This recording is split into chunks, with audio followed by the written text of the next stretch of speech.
Good evening, everyone. Thank you for joining us again for the Ask Dr. Renee show. I'm your host, Dr. Renee. If you have not seen the show before, the show is here to motivate and inspire you to live the life you deserve. We've had plenty of guests from all different genres of life. We've had Shanti Das, Press Reset Entertainment, the hip hop professional, Sherry Riley, Exponential Living, Sonia Jackson Miles, the Sister Accord, Elvira Guzman, LVGPR, Cupid of the Cupid Shuffle and Curobics, and Renee Seiler was with us last week of A Good Enough Mother.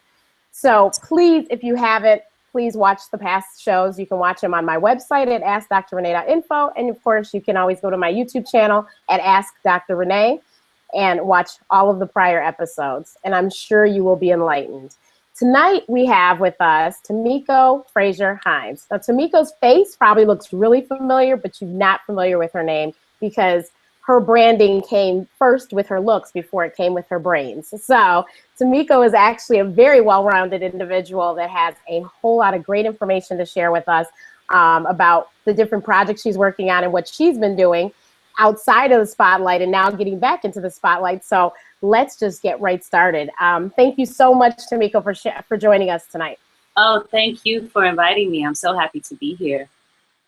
So can you start? Well, let's start by saying how we got connected. So my girlfriend, Francie Bazile, greetings to you in South Korea. She sent me a message on Facebook, I think, or she texted me and told me about, I think she went to one of your goddess gatherings. Yes. And she sent me a message and was like, you have to follow this woman. And I was like, okay, if you say so.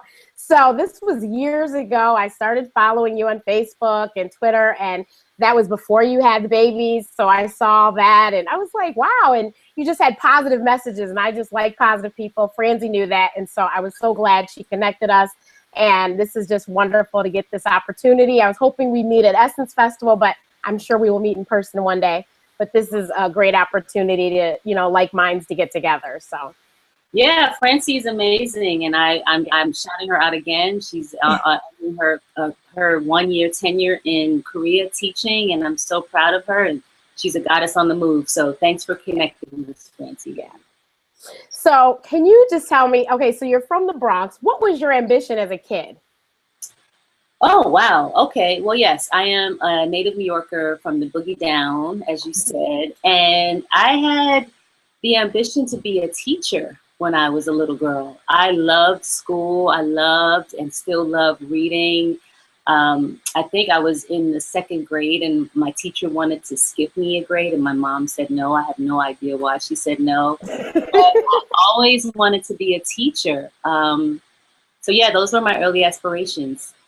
Wow. So you wanted to be a teacher. You grew up in New York. So how do you go from there to becoming, a model? Like, I mean, was it just like they say on TV, you're walking down the street and somebody said, you look like you could be a model? I mean, I wish it was that easy, but you know what?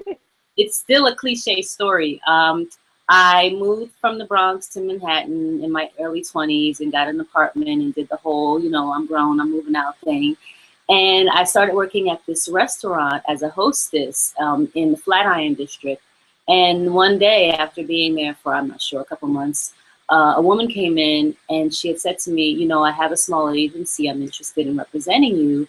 Do you have an agency? Now, prior to that, I had kind of dabbled in modeling and gave it a little shot. But I'm a very practical girl. And at the time, I was of the thinking that modeling was too fickle and I needed a paycheck and benefits.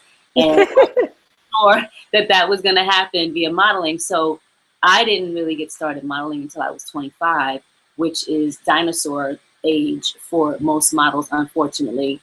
But I decided to go with this woman and I stayed with her and her agency for a few months. But I have lofty thoughts and I got to know the industry and knew that I needed to be with a bigger and better known agency. So I stayed with her and she gave me her blessing and I went on to different agencies and fast forward to here we are. And I've been modeling for goodness, 20 some odd years now.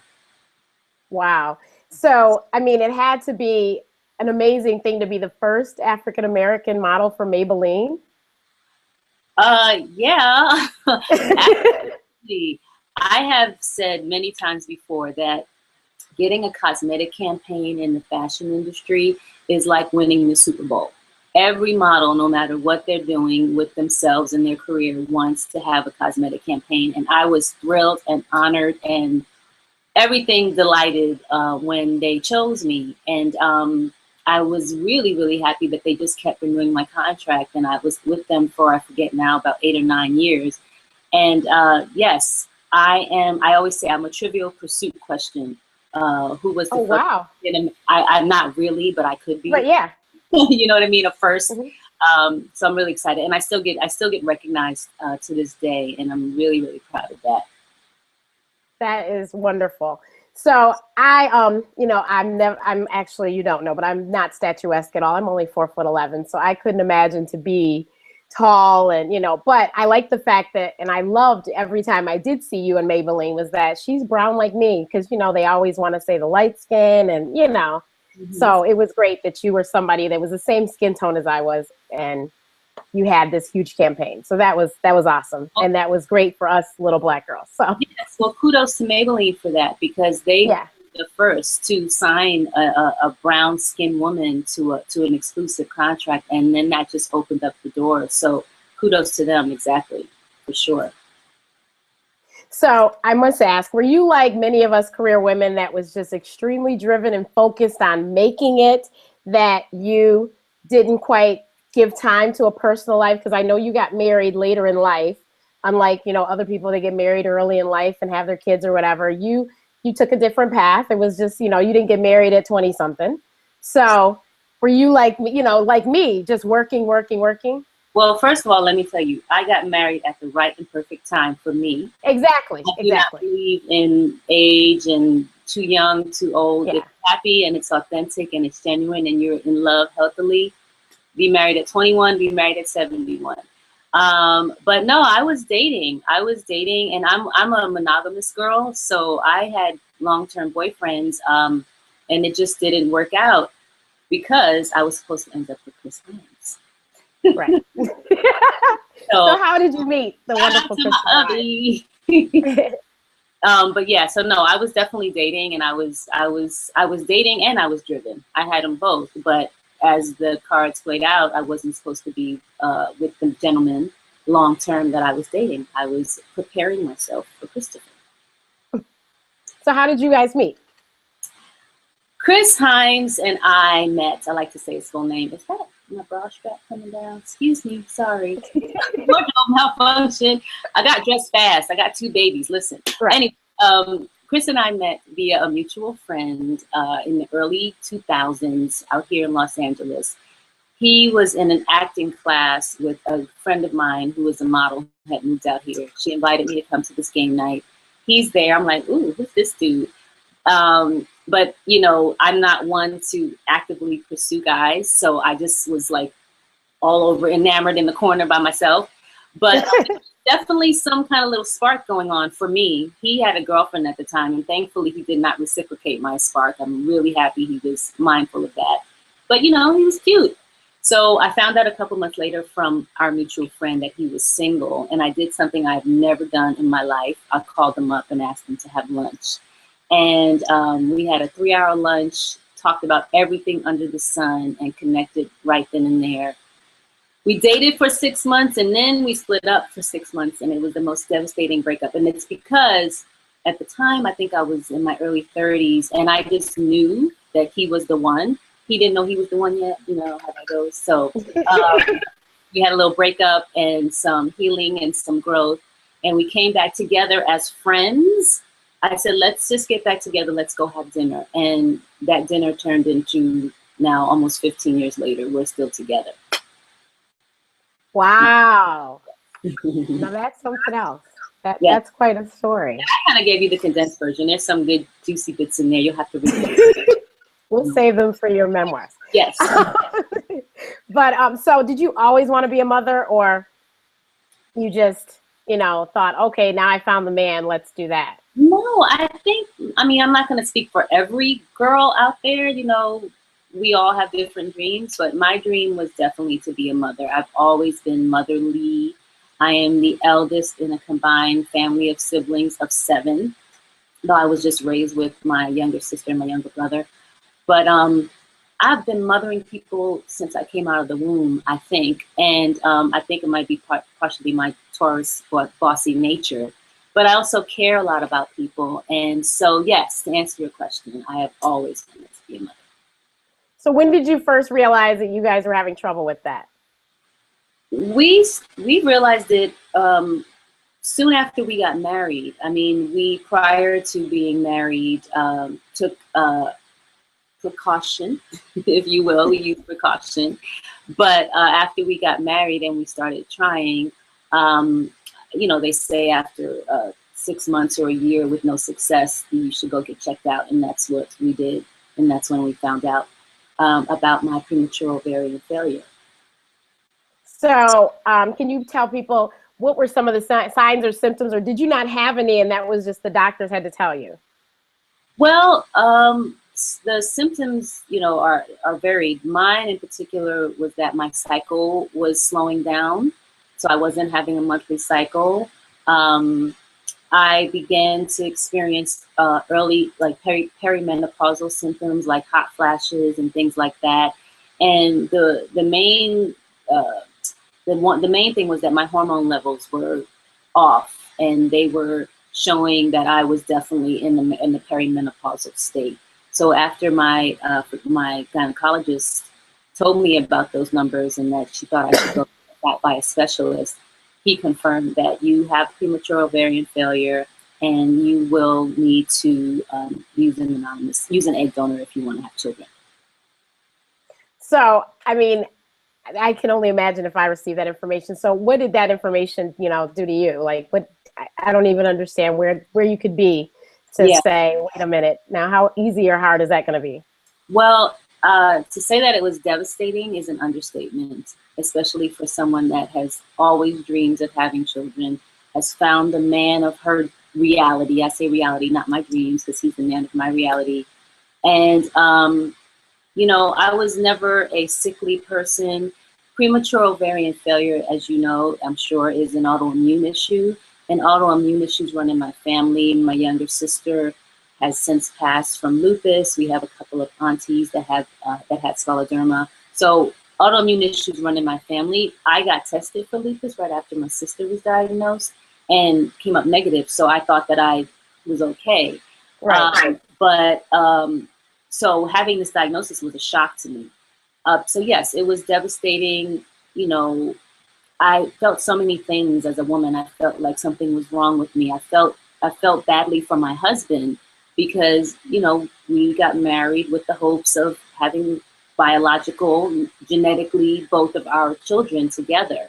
So it was just, I mean, like, again, I'll share this some more later, but I'm writing a book about that journey.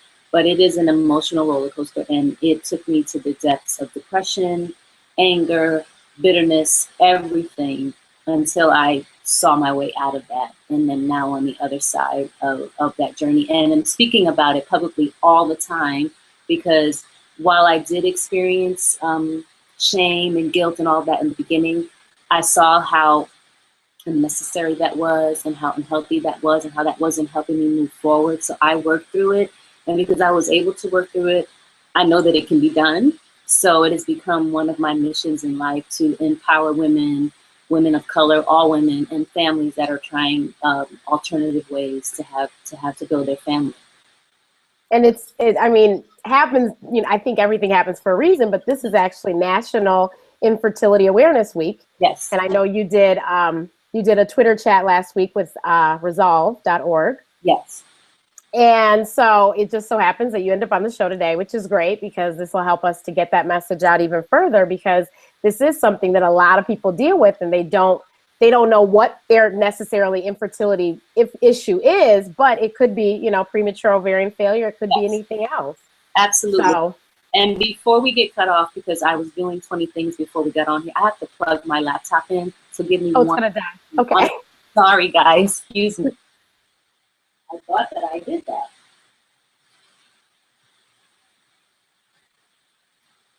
If you have questions, let me, while she's doing that, if you have any questions tonight and you're watching on YouTube, you should see at the bottom of the screen, it says if you would like to be a part of the audience and participate, click there and that'll bring you to the screen. Click on the white box in the upper right-hand corner. It'll turn into Q&A, and then click on Q&A and you'll see it drop down on the right-hand side of your screen, and you can type your questions in where it says ask a question, and we'll take those questions a little later. We're all set? Yes, thank you. Sorry No about that. problem. So, so can you explain, because I never forget, I saw you on Katie Couric, and you said something that would be on top of my mind. So you said, first of all, you had to find a donor that was a Black person for obvious reasons. You wanted a Black child, which made sense. And then you said to find a brown donor. And I said, I hadn't even thought about that. And I was like, wow. So because actually I did some research and I looked into sperm donors, and I saw that there was actually not that many Black ones in the few banks I had looked at. And I said, wow. So I didn't look at, donor eggs, but I could only imagine. So how was that process?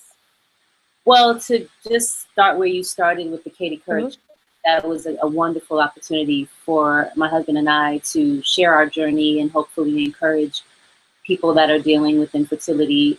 But most importantly, it brought to light that the number of African-American donors, both, well, I talked about egg donors, but I've since found out that sperm donors the numbers are low as well with that. So yes, it was a tricky process to say the least, because I use the example of if I've gone onto an egg donation site, it is literally like you're shopping for a genetic match, or not even, I shouldn't say genetic match, an egg donor. You're shopping for an egg donor. So if I would go on a site and say there were 100 women, 96 of them are Caucasian, 4 of them would be Black, and 1 of the 4 would be brown skin. And that I found that to be the case on several of the sites that I went to.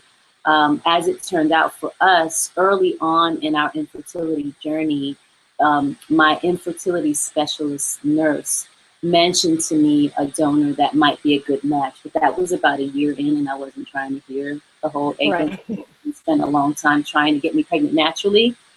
But it turned out that when we were ready, 5 years later, I asked if this particular woman was still available and put her in the mix of everybody else that I was looking at the time. And she was the perfect match for a number of reasons. But personally speaking, because she's anonymous, I don't know her. Right. Her eyes, we saw pictures, and her eyes just spoke to me. So I felt some kind of connection with her, in addition to her family history, medical history being good, and her being brown skin and tall. So I was very happy with that. So that is just amazing. So like I said, I saw when you posted the pictures and found out you're having twins and everything. So what was that like? So you get pregnant, and I'm sure you were overjoyed, and then to find out you're having 2? Well, we sort of kind of planned it that way. We had implanted 2 embryos. Right.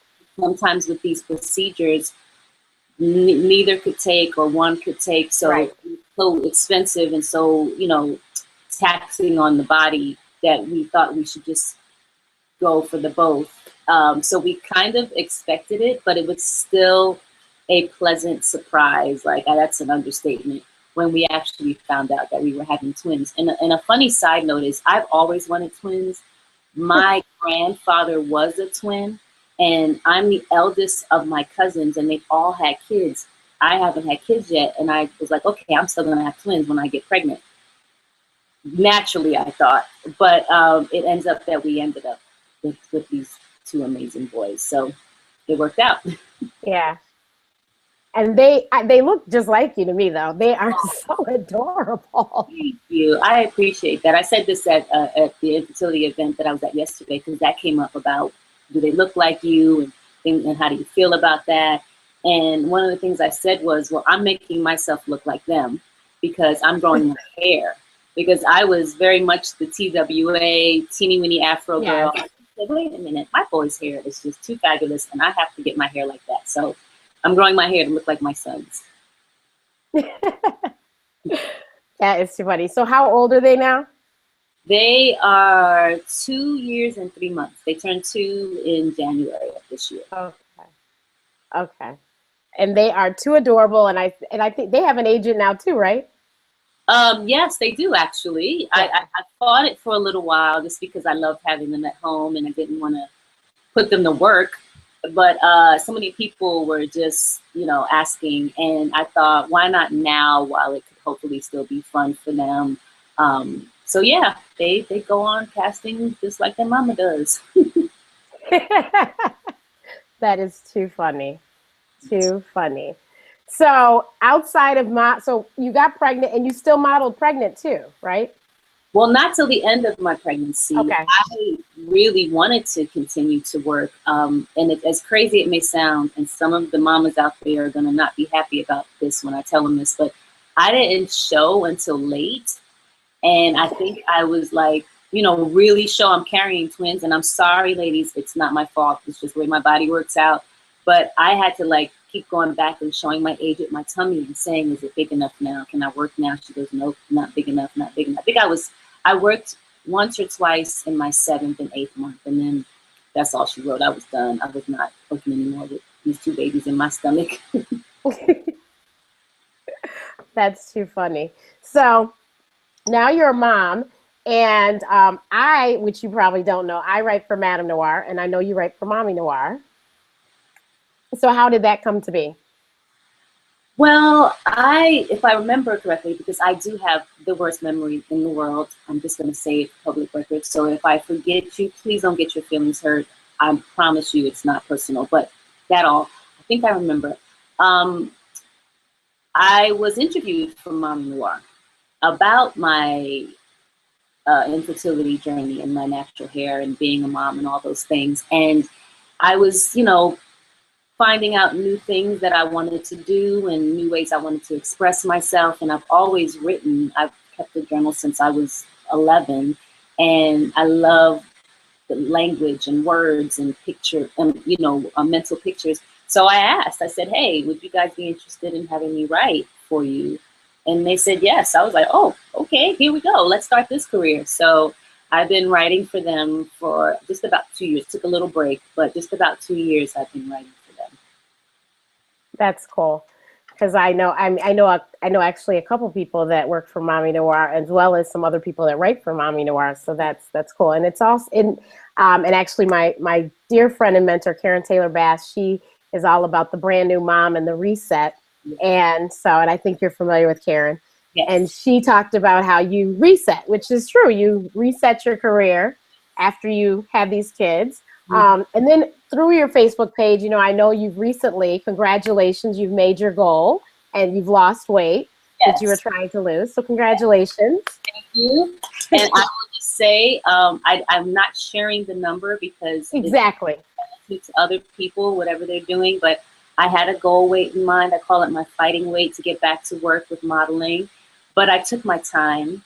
I took, 2 years. I took the time to lose it healthily, and I box several times a week. It is the best exercise for me. I don't necessarily like to work out, so I have to find something that I enjoy. And for some reason, this girl from the Bronx likes beating up on heavy bags. And the music is always great. It's a class. I'll shout them out, even though I'm not saying their name, but they know who they are if they're watching. And I just chose to eat healthier.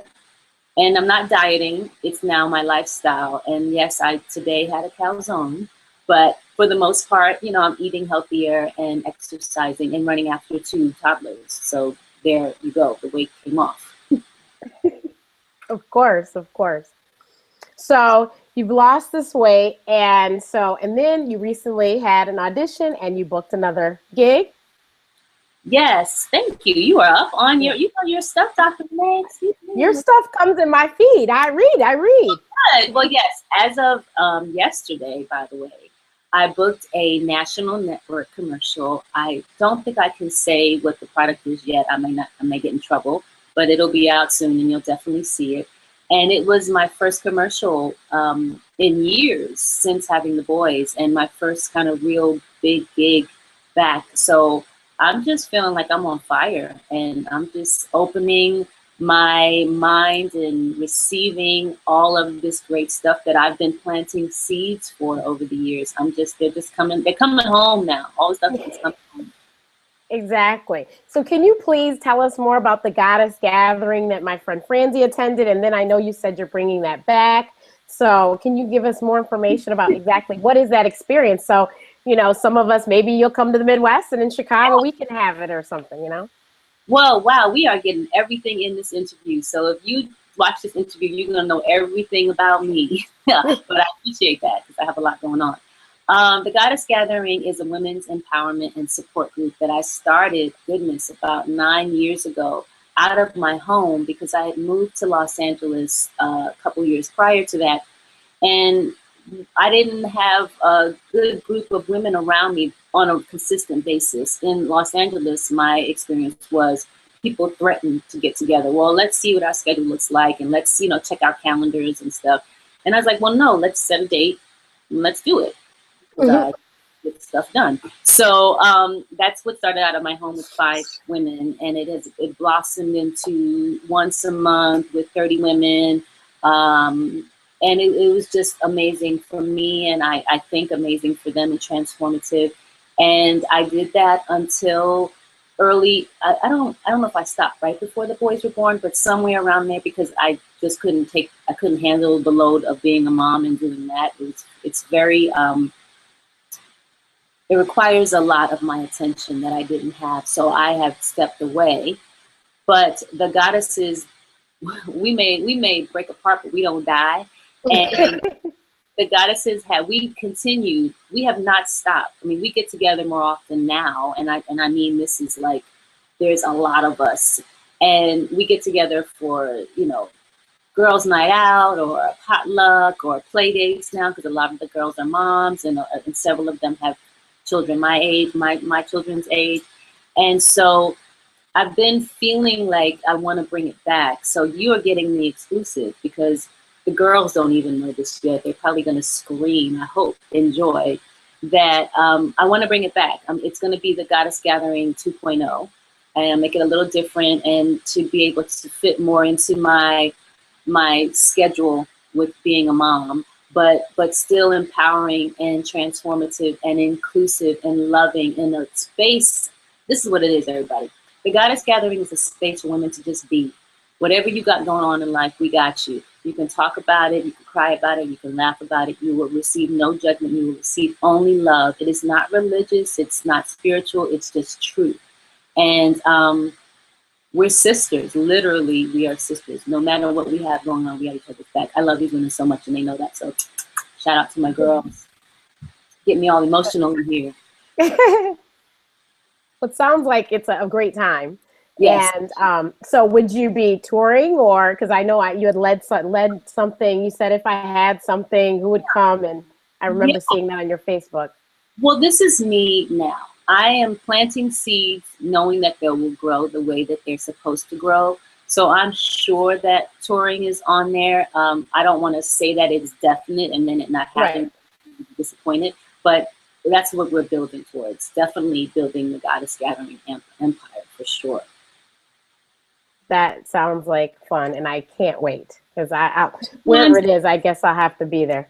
Sometimes there's wine involved, just because that's what we do. But that's after, you know, that's called, right. That's the gathering after party. But it's all good. Sounds like it's lots of fun. So next Saturday, you turn, and I would never believe this, so please share with everyone your age. Foxy 47. I gotta put a Foxy in front of it because, you know, alliteration, the F's, I love it. And I'm not Foxy. But yes, I will be 47 years young. Oh, wise. I like that. Wise on May 2nd. I love my birthday. So if you out there want to send me Facebook messages or funny videos or empowering words or anything, please do, because it's a national holiday in my house.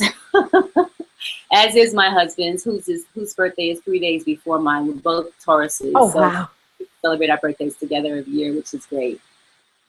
Oh, that sounds like a lot of fun. Yes. So we are starting to get some questions in. Good. So what was, if any, was the most intimidating time when you started modeling? And what advice would you give to any aspiring models?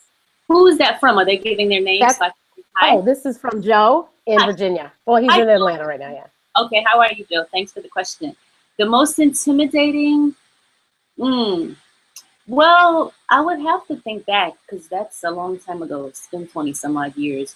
But I would probably think just my lack of experience as a model, and as far as like the business of it and getting in front of the camera and posing, and you are your product as a model. So you want to be as skilled and as informed as possible. So that intimidation actually led me to do my homework and become the amazing model that I am today. I do not know how to act. I hope that answers the question, Joe. Thank you. So what words do you have of encouragement for any aspiring models? Well, okay. I would say make sure that you fit the mold. And I don't necessarily buy into the mold of a certain height and a certain weight, meaning that you are acceptable. But if this is the rules that they have created, you have to work by those rules. So you should be a certain height. I believe for women, it's still like 5'8", 5'9". They like you to be a certain size. I think it's 4'6". I've been out of it for so long. I'm just getting back in exchange in the 2.5 years that I've been away. Find a reputable agency, really do your homework. The little pop-up shop on the corner in your hometown may not be the most ideal. You'll have the most success in a major city like New York, like Los Angeles, like Paris. If you have beautiful hands or you have beautiful hair, you become what's called a parts model. But there's work for you. And if it turns out that you, for whatever reason, aren't able to make it as a model in front of the camera, you have just as much success behind the camera as a makeup artist, hairstylist, photographer, designer. There's so many opportunities in the fashion industry, and being in front of the camera is not the only one. But just be realistic. I'm realistic. If you are, I'm sorry, Dr. Renee, 4'11",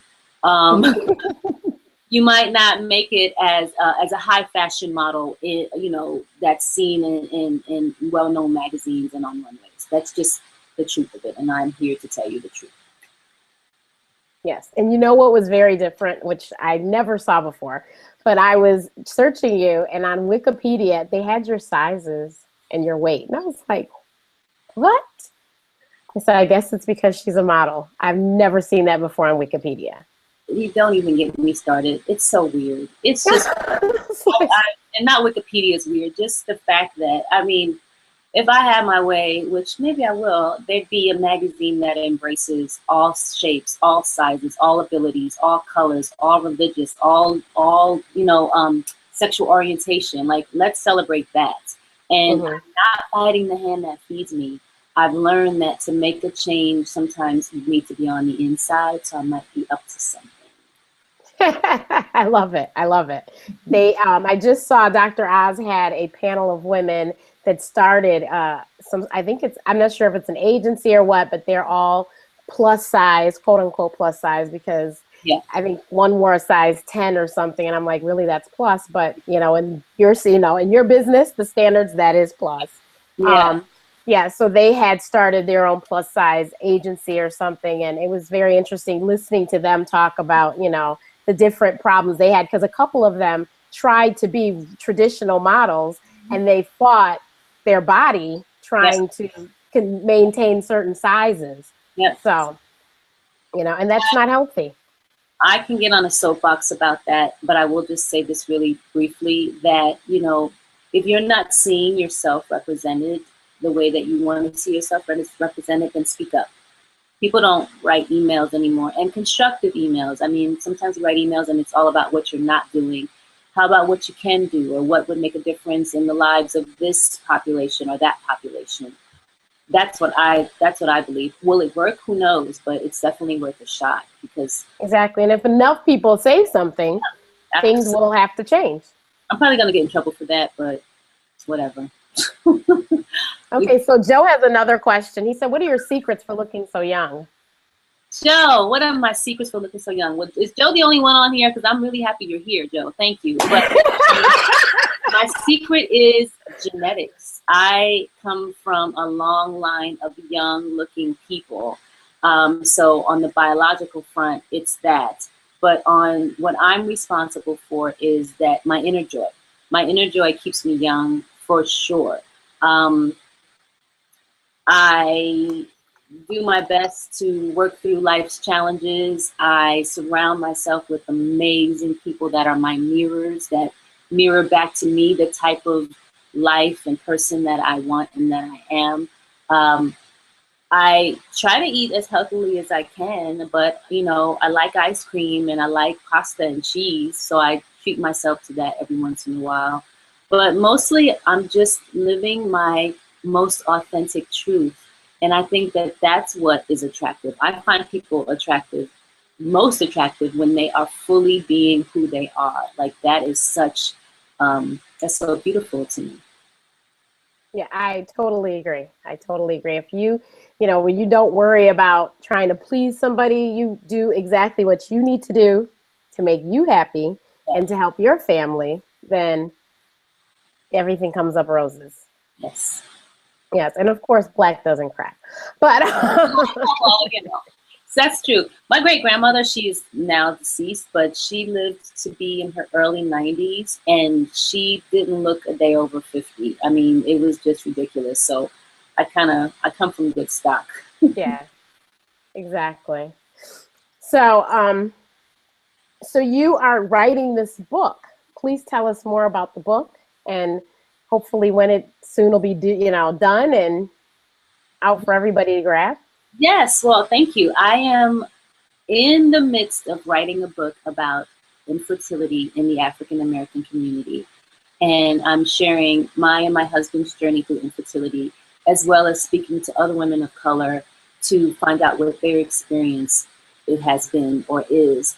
And this is a book to not exclude every other nationality that is dealing with infertility, but to shine a light on a community, my community, that I personally feel doesn't get the attention that they need with this topic, but also because there, in my opinion, again, that there's a stigma in the African American community, and we are thought to just be fertile myrtles, and we don't air our dirty laundry, and all these different things that keep women like myself petrified to talk to anybody about it, and we feel like we're alone.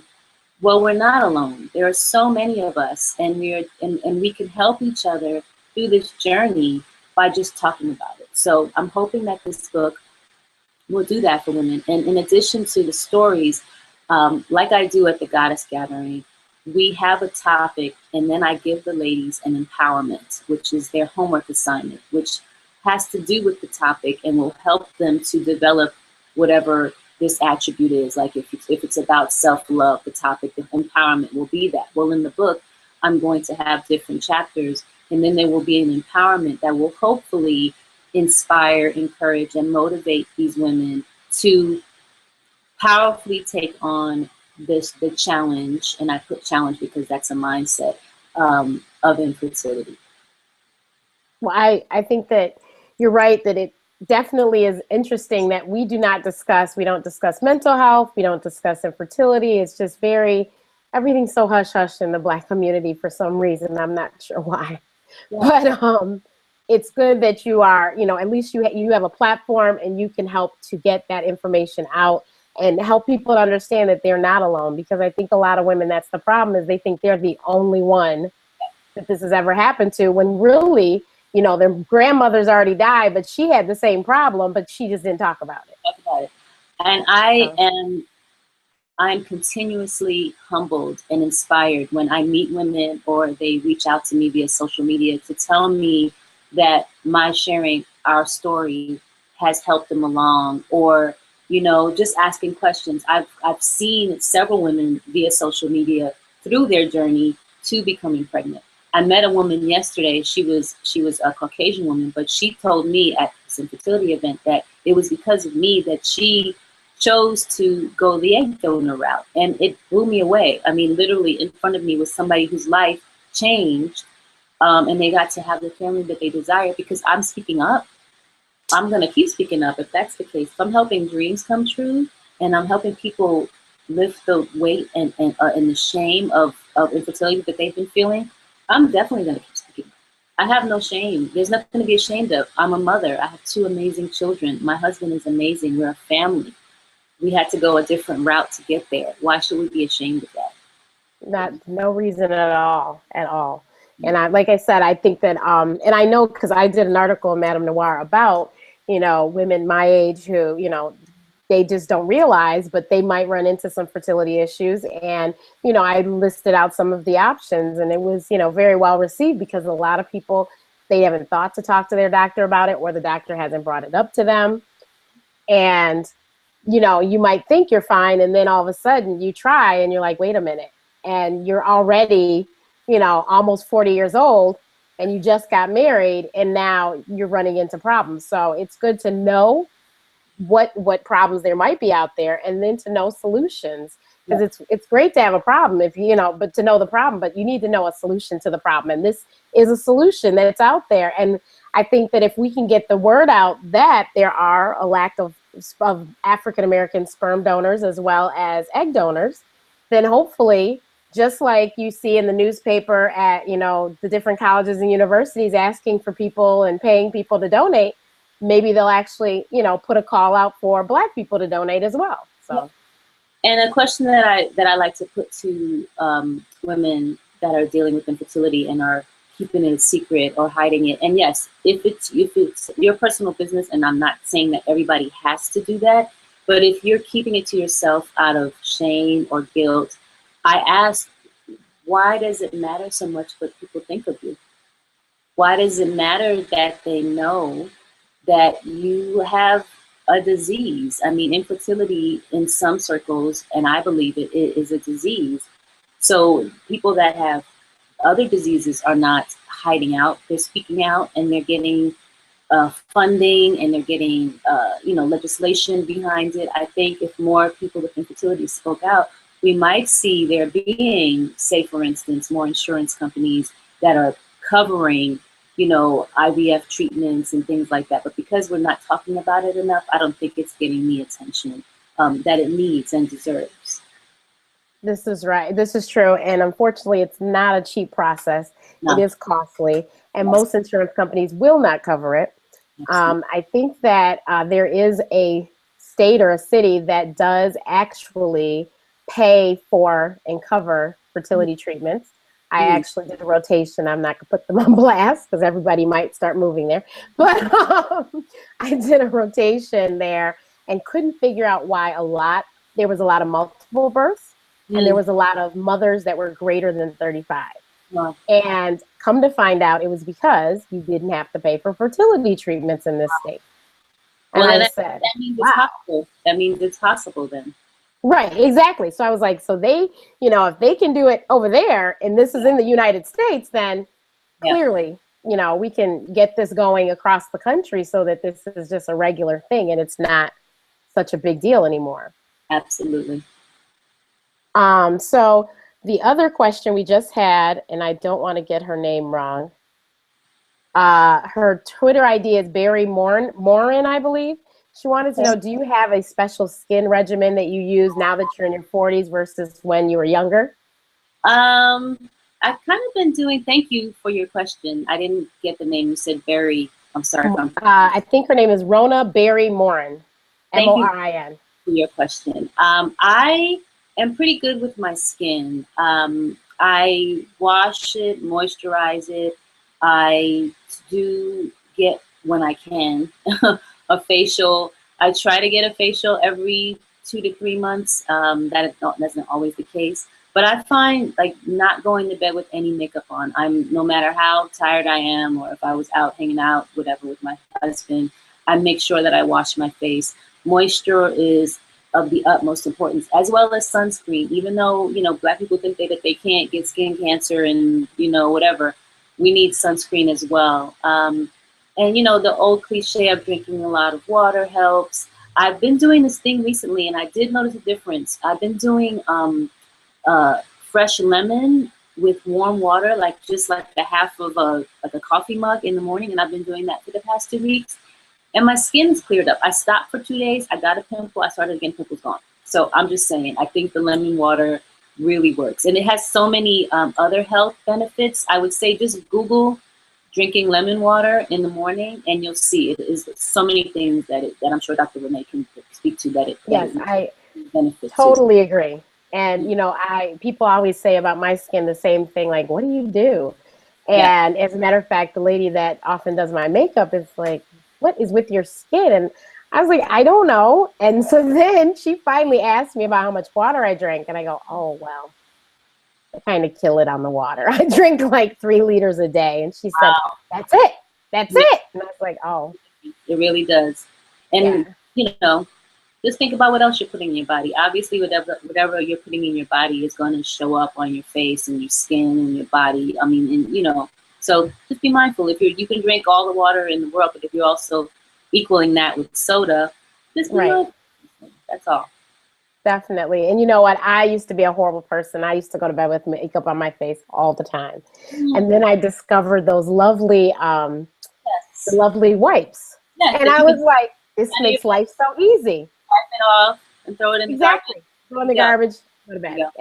And so now, like for the last probably 6 years, I've been doing that. And so now I don't go to bed with makeup on, but I was the queen of it and wouldn't get a pimple in the first, but I think I was young at the time. So it didn't, you know, I never had bad skin, so I wasn't going to have bad skin. But now, like I said, I wash it off, and it's real easy. And drink lots of water. If your budget allows for you to have a facial, whether it's once a year or once a month, invest in that and treat yourself to that, because you think your face is clean when you wash your face until you go there, and they're just like sloughing away all this makeup and dead skin and things that need to be gone. So I would suggest that as well. Definitely. And even if you cannot afford to get a facial, you know, there are ways to do an at-home facial. Yes, you know, you can sit there over the sink with the steaming water to, you know, steam your face. There's all sorts of ways. I'm sure you can find them on Google to do an at-home facial if that's what you have to do. And I use sunscreen as my moisturizer. Exactly. So every day, that's what I put on my face before I put on my makeup is I put on sunscreen. And I think that it works wonderfully. It moisturizes my face, but it also has the protectant in it, so I'm not having any problems with the sun. And you have to realize that even though I live in Chicago and the sun may not have come out, it came out today. It may not have come out yesterday, but it's daylight. Yes. And my dermatologist stressed to me that, you know, that's still sun. So you need to make sure you wear it 24 hours a day, you know, 7 days a week. It does not matter what season we're in, but you should always make sure you have sunscreen on. Especially if you are somebody that doesn't want your face to wrinkle up and all of that, you want to definitely make sure you protect your face from the sun. And yes, even though I am brown skinned, she is so right. We can get skin cancer, and Black people do die from skin cancer because they're the first ones to think, oh, it'll never happen to me. So it's really important that you do find us. And if you don't use sunscreen, then make sure your moisturizer has it in it. Yes. And you just need to look at the fine print and make sure that your moisturizer contains some SPF, at least 30, so that you are protecting your skin. We got another question for you. You better tell them how to take care of their skin.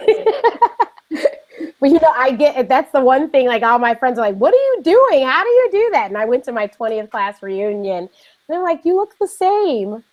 I was like, well, I don't know. But you know, the thing was, I wasn't really wearing makeup in high school, and I still don't wear it daily, really. So I think, you know, while they were killing themselves with the sun tanning and the makeup, I wasn't. So my skin just stayed like this. So we have a question about your lovely children. How do you find a modeling agency that's reputable? Like, do you have any suggestions for kids? Like, what are red flags? Ooh. And this is from Teresa. Teresa is in Michigan. She has 2 little ones. Hi, Teresa, Michigan. Thank you for your question. Well, I will be totally transparent and tell you I'm learning right now. The boys literally just got signed to an agency in January, December. So I'm learning a whole lot about it. It's a different world from, you know, adult modeling, adult acting. But I would definitely suggest finding a reputable agency. That goes without saying. And how do you find one is, I believe, and I've never done this, but people always say this, to contact the Better Business Bureau and just make sure that they're on the up and up. You want to maybe see who they have on their roster and reach out to maybe a couple of the parents via social media and just ask how their experience has been. You want to look if they have like a Yelp or something, or Wikipedia or something that will give you some more information about them. With agencies, with adult agencies, you don't have to pay a fee of any sort. The only money that you'll be putting out up front is to get pictures taken, and that should be relatively inexpensive. It shouldn't be too pricey, but the agency will tell you that. But I would just say, you know, if you're a mom, you have mother's intuition. If it feels kind of funny and you know, they're asking for money, or you don't feel like they're, you know, sending you to reputable appointments and casting, then walk away. But I'm learning, so that's what I've been doing so far, is just kind of feeling it out. Thank you so much. But I do not want to forget, because my dear friend Elvira Guzman is working on I Really Hate My Ex, yes, your film. And I would love for you to tell us more about this movie and how everyone can go and support this movie, because it has a Black female director, and yes, she wrote the movie too, right? Yes, she did. Yes, Troy Beyers. So we want to definitely focus on that. Yes, hi Elvira, yes. So the movie is called I Really Hate My Ex. It's written and directed and produced by Troy Beyers, B-Y-E-R. And it is a romantic comedy about 3 women who kidnap their exes to find out why they broke up with them. And all kinds of hijinks ensue. And not only is it an African-American director, but it's 3 African-American leads, females. And well, my love interest in the story is Caucasian, but the other 2 male leads are African-American as well. And it's funny, and it's touching, and I would definitely say to go support it. It's a direct to DVD and digital movie, so you can get it on iTunes, at Walmart, and I would say please check it out and support this movie. So the movie, I believe, just came out like a week or 2 ago. So please, let's support this movie. April 16th, you're in there. Yes, so April 16th, around there. So we want to support the movie because we need to let Hollywood know that we would like to see more movies by people that look like us, yes, that with us in it. Yes. So we want to definitely support it. It's not a shoot 'em up bang bang, which is what they only seem to think we want to watch, which is not true. So it sounds like a great romantic comedy that I can't wait to watch it.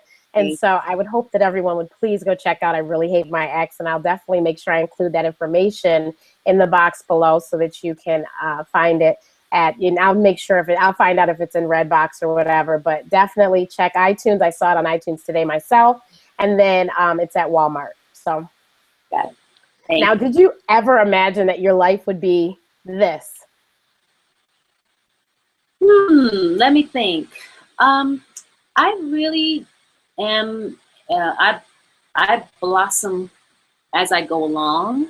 So now I definitely have a vision that what my life can be and where it can go. And while I may not know exactly where it's going to take me, I know that I'm going to be happy. I know that I'm going to be healthy. I know that I'm going to be a voice of encouragement and inspiration and motivation, because that's why I'm here, I believe. But I've always had drive, for sure. I have always been one not to be better than anybody else or to compete. I'm not a competitive person, but more just to be fully expressed and do the best that I can do with the things that are presented to me, whether it be my schoolwork or whether it be modeling or writing. I just want to be an authentic and empowering expression, and that's what I'm doing. And I'm so happy. And just there's so many things that we could talk about the challenges, because people look at me and they see this smiley, happy face and they think, oh, she's a model and she's a celebrity, which I'm not a celebrity, y'all. I don't know who started that rumor. I am not a celebrity. I am a woman who takes pictures for a living, but okay. But I don't always share the deep, dark stuff. because I don't live there. I try not to live there, but please do believe and trust that there is some deep, dark stuff here. And some of it leaks out every once in a while. But my bounce back is what I like to talk about. And I'm in a bounce back right now. And as you can see, because I'm receptive to the goodness is coming. Because I believe definitely, and it's not a good thing to stay in a negative place because it just keeps coming on. So it's just better. And I don't understand why you want to air your dirty laundry anyway. That's why I don't understand the people that post the strangest stuff on Facebook and Twitter. And I'm like, why are you sharing that with anyone? I don't mind the airing of the dirty laundry if there is something empowering at the end of that. Like, exactly. I definitely will talk about the hardships of being a mother and the hardships of infertility and things like that. But I always end with positivity and bringing people forward to show you that, yes, it does get tough, but you can get through it. And here's how I did it. Maybe that will help you along. Yes, definitely. And I really do encourage everyone to please follow her, like her fan page, because she does post some really wonderful, empowering stuff, but she also has the funniest stories about her sons. I think it was last week you said, this is how my day went, and I had the boys by myself, and this is how I got everything done in that day. We went to the grocery store, we went here, and I was like, wow, I cannot believe she did that all by herself with two 2-year-olds. Listen, I gotta get it done. I got stuff to do. I got a life to live. I can't be because I got 2 babies. They just put one on this arm and one on that arm. Let's go. We're rolling. Let's go. Yeah, I share it all. And my sons, and this is another thing, my sons are going to be able, if Facebook is still around when they grow up, to be able to look back and read about their mama and know their mama and their father in a way, and about themselves and who they were as babies and things like that, because I share it. Not just with the world, but with them, for them to read and see what was happening when they were little boys. Yeah, that's cool. It's like a baby book almost. Yep. A virtual baby book kind of a thing. But yeah, so please, I do encourage everyone to please follow her. We have some quick questions that I ask everybody every week, and you can either answer with one word or just the first phrase that comes to your mind. Okay. So the world needs more self-defined people. Oh, now that's something to think about. I believe in the power of positive thought. Love is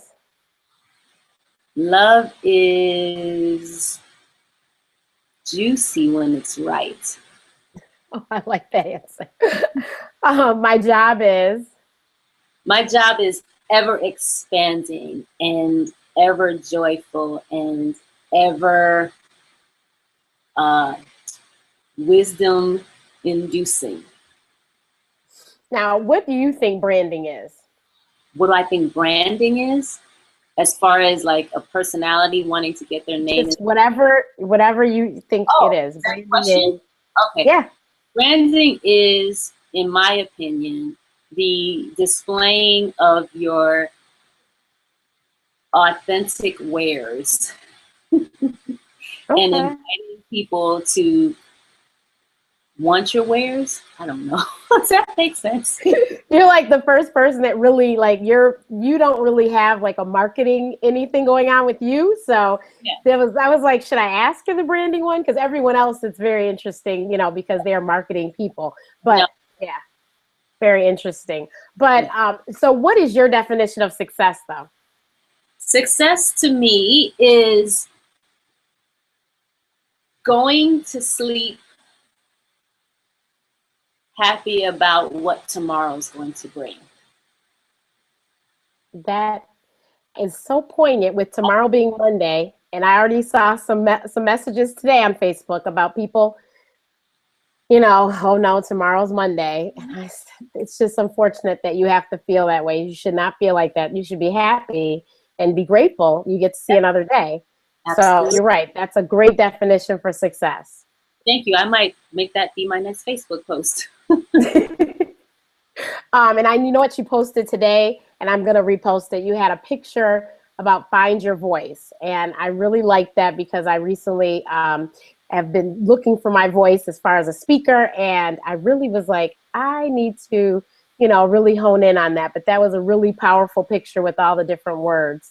Well, I find my things that I don't personally, because all of my quotes are my own unless I say otherwise. And I found that that's called like a word cloud. I found that on Google. I Googled things like that and okay, spoke to me. So yeah, you can definitely find more like that there. Yeah, I like that. That was wonderful. Well, thank you so much for sharing all of your wisdom, because there, like I said, there was so much that you have going on and you're in, and I'm so excited for all the things that are coming for you. And I enjoy like your posts. I enjoy, you know, watching you just your children grow up. I'm enjoying all of it. So thank you for letting us in on that little piece of you. We do appreciate it. Everyone, please follow Tomiko at Goddess Tomiko, and that is her Twitter and her Instagram ID.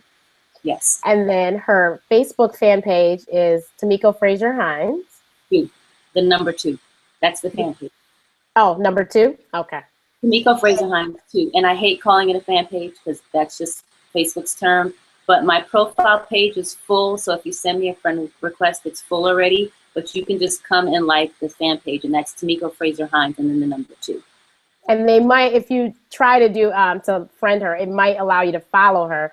And but it's the same information, I promise you, because I see it. Yeah, it doubles up. So don't worry about it. But you will definitely be a part of the community, and I'm sure she will let us know when the Goddess Gathering is. Teresa said Michigan would love for you to bring it to Detroit. Okay. It's an FYI.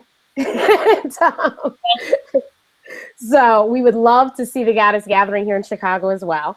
But I'm really excited for all the stuff you have going for you. And please, everyone, please go see I Really Hate My Ex. Go pick it up at the Walmart, pick it up on iTunes, and let's flood the system and tweet about it and tell everyone how great it is.